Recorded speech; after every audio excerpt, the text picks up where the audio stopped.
السلام عليكم ورحمة الله وبركاته. ازيكم يا حلوين؟ عاملين ايه؟ يا رب تكونوا بخير.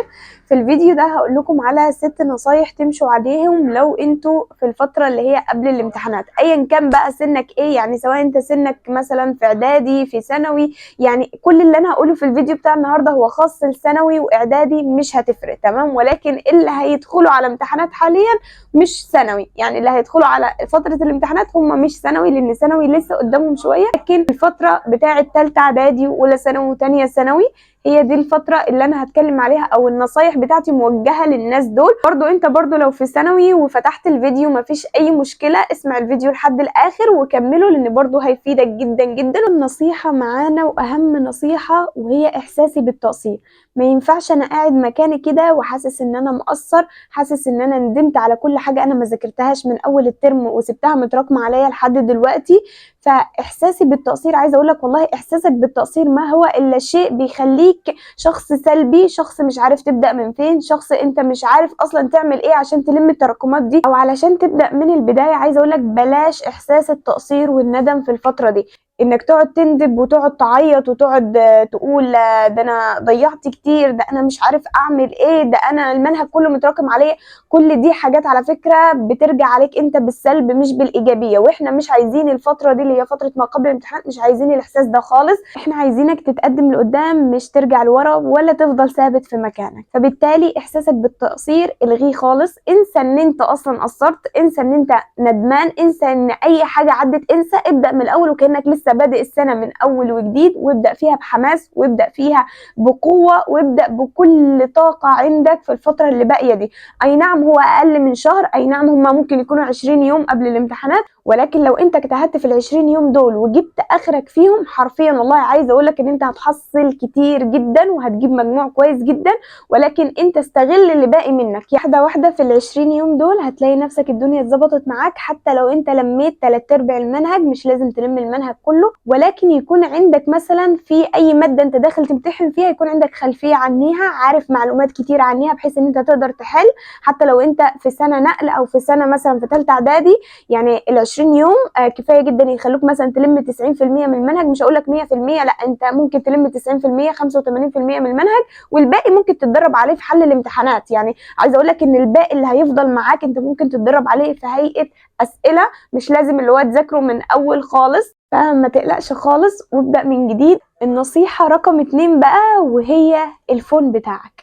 عايزه اقول لك بلاش استخدام الفون كتير في الفتره دي الا في الضروره وبس.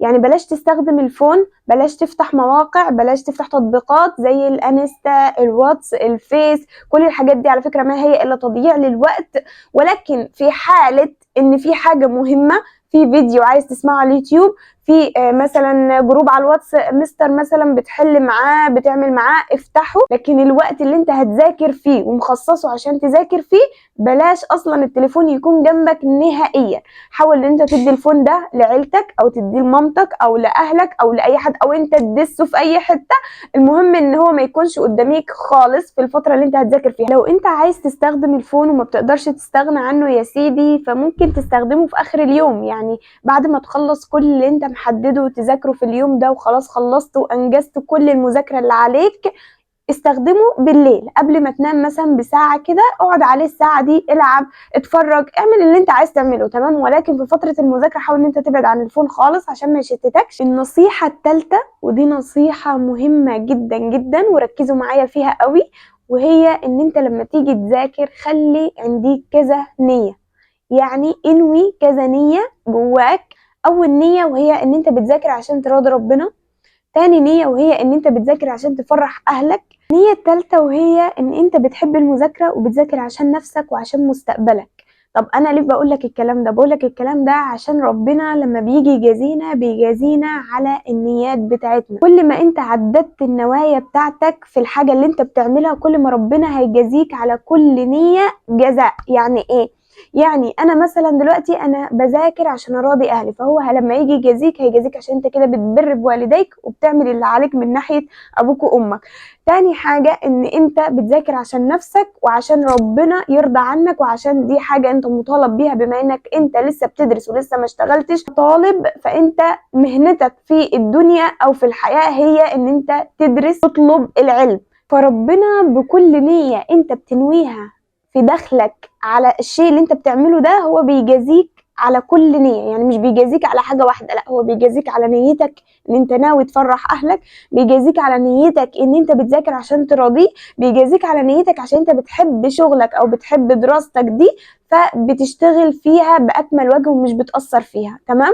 عشان كده بقول لكم خلوا عندكم كذا نية. على فكرة عايزة اقولك ان الكلام ده مش من ناحية المذاكرة بس، لا، الكلام ده انا اقصده في كل حاجة عموما في حياتنا. النصيحة الرابعة، احنا دلوقتي في النصيحة الرابعة، اوكي؟ النصيحة الرابعة واللي عايزة انصحك بيها هي ان اي حاجة انت بتكرهها من ناحية المواد حاول ان انت تحبها في الفترة دي. ما ينفعش تقول انا ما بحبش مادة الانجليش فانا مش هذاكرها، انت داخل على امتحانات فما ينفعش ان انت ما تذاكرهاش. انا ما بحبش مادة الدراسات او مادة الدراسات صعبة فانا مش هذاكرها لان انا ما بحبهاش وهسيبها ليلة الامتحان، انت كده بتضيع نفسك. فحاول اي ماده كده انت ما بتحبهاش حاول ان انت تشجع نفسك من ناحيتها، حاول ان انت تحفز نفسك بكلمات تحفزك تخليك تذاكر الماده دي.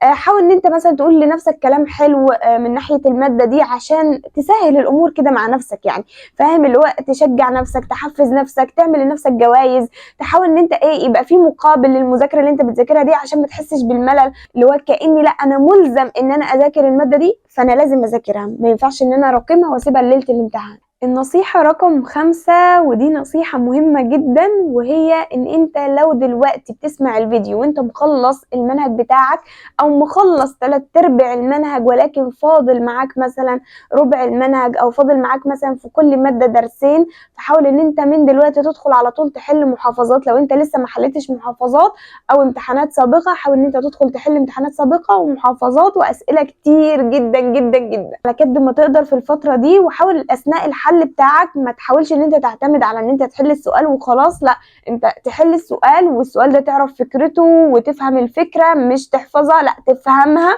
وتفهم احنا ليه حلينا السؤال ده بالطريقة دي ما حليناهوش بطريقة تانية وهكذا. يعني ما تاخدش السؤال كده وخلاص او تاخده كحفظ وتسيبه، انت وبتحل المحافظات والاسئلة تحاول ان انت تخلي اهتمامك كله بان انت تفهم افكار الاسئلة مش تحفظ الافكار بتاعت الاسئلة. لان عايزة اقول لك ان امتحانك في اخر الترم مش هيكون من الاسئلة دي او مش هيكون زي الاسئلة دي بالظبط، ويكاد والله اعلى واعلم ان هو يجي منه 80% او يجي من الامتحانات كلها اللي انت بتحلها دي 80% عندك في الامتحان، بس الافكار مش الصيغة بتاعت السؤال. يعني الافكار هي اللي هتجيلك بطريقة تانية، فاهمني؟ يعني انا عايزة اقولك ان الاسئلة هيجي زيها بس نفس الفكرة مش نفس صيغة السؤال. وفي ثالثه اعدادي وفي اولى اعدادي وثانيه اعدادي عايزه اقول لكم برضو ان هم بيحطوا الاسئله زي ما هي يعني تيبيكال بتاعه المحافظات. فذاكر كويس ويحل الامتحانات كويس وافهمها كويس. النصيحه رقم 6 ودي خاصه بيا انا مس منى محمد، وهي ان انت لو معايا في الجروب بتاع الواتس بتاع ماده العلوم اللي احنا بنحل عليه اسئله وبنشرح بعض الاجزاء اللي مش مفهومه في المنهج في ثالثه اعدادي، عايزه اقول لك ان اي حاجه هتسمعها مني سواء هنا على القناه او هتسمعها مني في ريكورد على الجروب بتاع الواتس تكتبها ورايا. فاي سؤال انا بنزله على الجروب وانت مثلا مش عارف الحل بتاع السؤال ده او مش فاهمه وانا مثلا شرحته في ريكورد وانت خلاص فهمته تمام، فيا ريت تكون بتكتبه ورايا علشان الحاجات دي هتفيدك في ليالي المراجعه جدا جدا بتاعت ماده العلوم.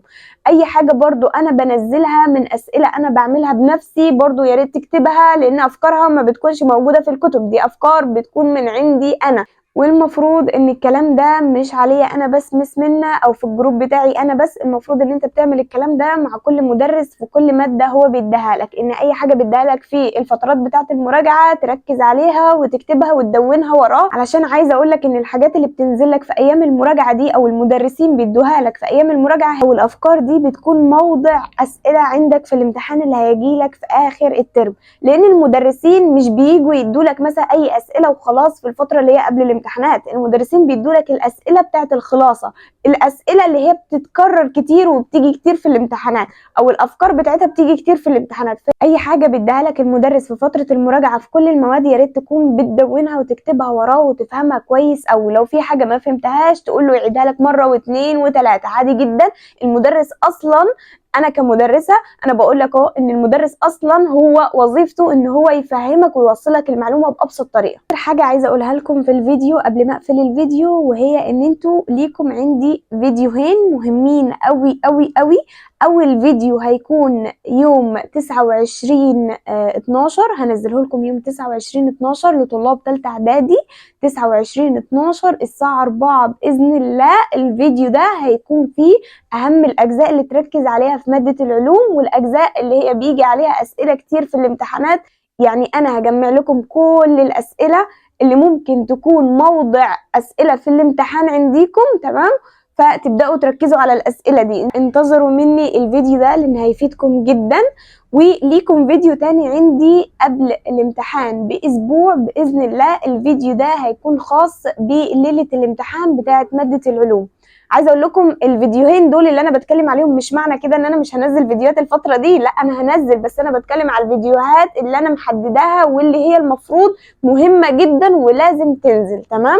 وهو الفيديو اللي هو بتاع الحاجات اللي هنركز عليها في ماده العلوم وهنذاكرها كويس، او اهم الاسئله اللي هتيجي، ده هيكون يوم 29 في الشهر اللي هو موافق يوم الاحد، تمام؟ الساعه 4 هينزل لك الفيديو ده.